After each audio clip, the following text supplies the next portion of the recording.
শুরুতে আমি মহান আল্লাহ শুকরিয়া আদায় করছি, আলহামদুলিল্লাহ।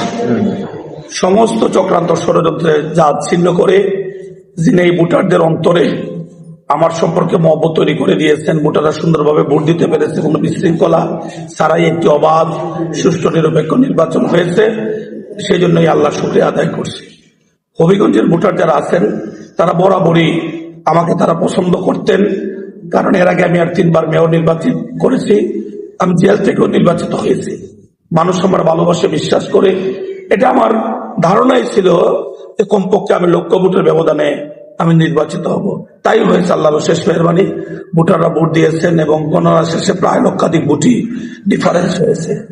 প্রত্যাশা মানুষের বেশি আমার কাছ থেকে অতীতের কাজ তারা করিয়েছেন, দেখেছেন আমি সততা, নিষ্ঠা, আন্তরিকতা, সবচেয়ে বড় জিনিস আমি দল এবং ধর্মের উঠতে উঠে মানুষের সেবাটা আমি নিশ্চিত করেছি। আমি আপাতমস্তক একজন বিএনপির কর্মী, এটা যেমন সত্য, আবার আমি নির্বাচিত প্রতিনিধি হিসেবে সকল মানুষের প্রতিনিধি, এটাও সত্য।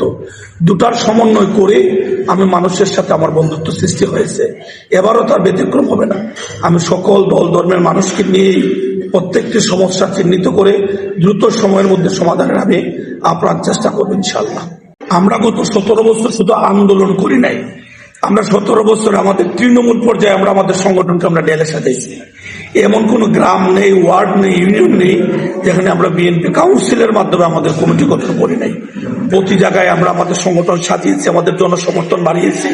তার প্রতিফলন বৃহত্তর সিলেটের 19টি আসনের মধ্যে 18টি আসনে আমরা দলীয় প্রার্থী দিয়েছিলাম এবং আল্লাহর শেষ মেহরবানিতে সবকটি আসনে আমরা বিজয়ী হয়েছি। এটা একটা প্রত্যাশিত রেজাল্ট ছিল, কারণ আমরা জানতাম ভোটার যদি ভোট দেয়, অবাধ সুষ্ঠু নিরপেক্ষ নির্বাচন হয়, তাহলে আমরা বিজয়ী হব। তাই হয়েছে। সেই জন্য আমরা ভোটারদের প্রতি কৃতজ্ঞ এবং আমরা যারা এমপি নির্বাচিত হয়েছে, মানুষ আমাদের যে প্রত্যাশা নিয়ে ভোট দিয়েছে, আমি আশা করি আমার অন্যান্য প্রিয় সহকর্মী যারা নির্বাচিত হয়েছে প্রত্যেকে তার নিজ নিজ এলাকায় ভোটারদের ডিমান্ডগুলি ফুলফিল করে মানুষের সেই আস্থাটা তারা অর্জন করবে।